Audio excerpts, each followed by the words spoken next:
Well, howdy guys, Rod here, and today I'm doing a little video on Wee Red, which is a Honda Insight year 2000 Generation 1 hybrid, and it's the world's first hybrid. Came out in 2000, Honda built it in the NSX factory in Japan. They're rocking horse shit, there's not many of them around. And we've affectionately named this one Wee Red. We've had it about 10 years and done about 100,000 miles, kilometres. I personally really like the look of it. Some people think the spats on the back wheels look a bit odd, but this has got very, very good drag coefficient. The whole car is made of aluminium, including the chassis. So all these panels are aluminium, the bonnet, the roof, and there's quite a bit of plastic, like these front guards are plastic. The mag wheels are the lightest mag wheels in the world. They're 11 kilos each with no tyre on them, which apparently is very, very light. And I just thought I'd give you a quick look inside the car. Sorry about how amateur this video is, but if you want to sell a car, it comes with a spare key with a door opener. Push that button. Beautiful. And I'll just start it up. Very cute little dashboard here. So I'll just turn the car on. Now have a listen to how it starts. Okay, you ready?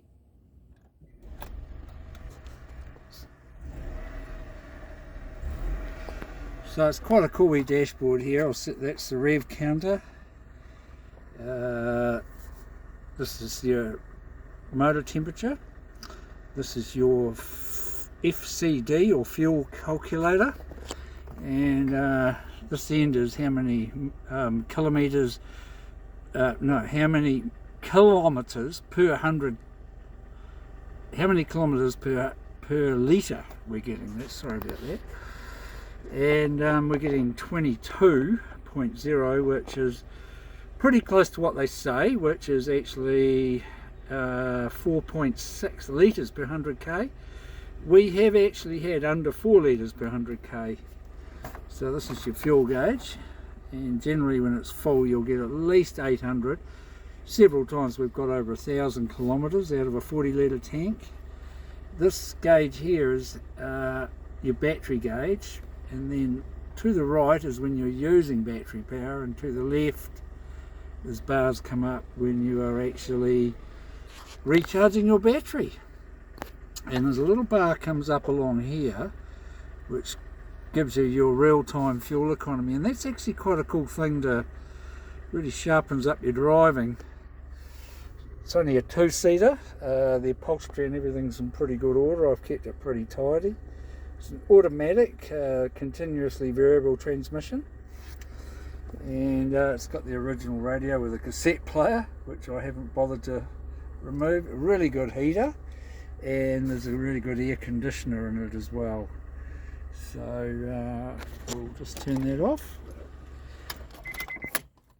and go and have a look at the spare parts. A mate of mine converted one of these into a full electric, and I rang him up and said, can I buy your air conditioner, because this has got a run bearing on the front of the air conditioner, which could be fixed. The air conditioner's fine.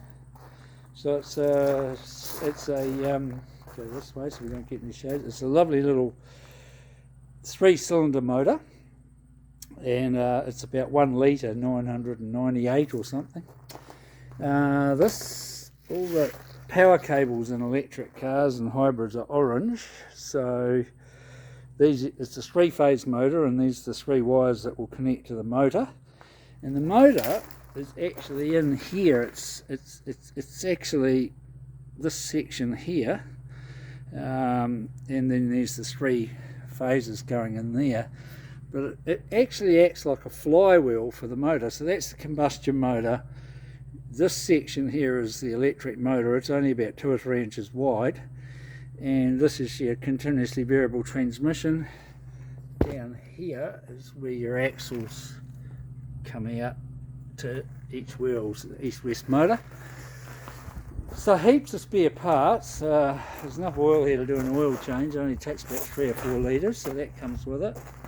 This is a spare battery which came when my mate converted his to full electric. He took everything out, so it's quite a rare opportunity to see. This has got 120 D cells in it, all mounted in tubes.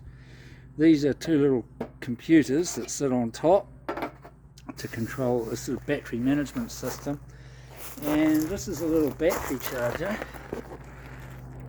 So we're dealing with 164 volts and 350 milliamps, and I've just got that tapped straight in, so I've kept this battery charged up. By the way, this car was only on 71,000 kilometres when he dismantled it, so given that this little puppy has done close to 200, quite a bit of life left in what's around here.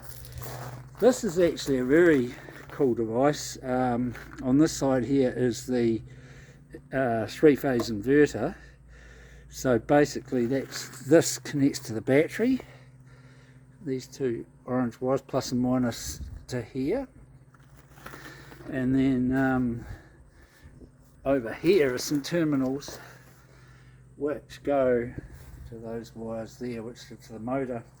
On this side here is a DC-DC converter, and what that does is that basically eliminates having an alternator. This is a fan which blows air through the fins, so that whole thing there is actually just a heat sink through the middle. That's your DC-DC converter. The battery's around about 160, 170 volts. Charging it up at the moment, and it's 164.2. So you don't really want to touch too much. Comes with a spare radiator and fan. All the miscellaneous stuff here, I don't know what this is. This would have been the container for filling the radiator. Extra fuel tank filler. Plastic fuel tank, which is kind of cool, 40 litres. You can go 1,000 kilometres on that. And here we have all sorts of bits and pieces. Orange might be covering wires and various tubes. I think that's a spare air cleaner, and a few bits and bobs. So we really have got the guts of a hybrid car here, everything. So not only do you get the car, you get a complete set of spares, and these are the belts. And the air conditioner failed. I put the shorter belt on, had no air conditioner. That's a belt that's still okay. So you could take this in and get the bearing replaced. I think that you'll need a little bit of work done on it, but that would actually work again. And there she goes. So anyway, we've had an amazing run out of it, and the reason I'm selling is because I'm converting an old Volkswagen to electric. So I'll just give you a quick look at that around the corner here. God knows what a mess this will be in, but sorry about this, I can't get in that way.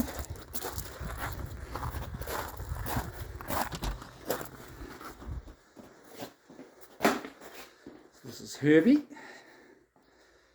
and this beautiful 50 kilowatt electric motor here, and that's the controller. That's where your battery power goes in, and your three phases to the motor. It's going to bolt on where the petrol motor's gone. I've already sold the petrol motor, and over here is $11,000 of lithium batteries. So it's going to be half of them are going to mount in the front, and half of them are going to mount behind the back seat.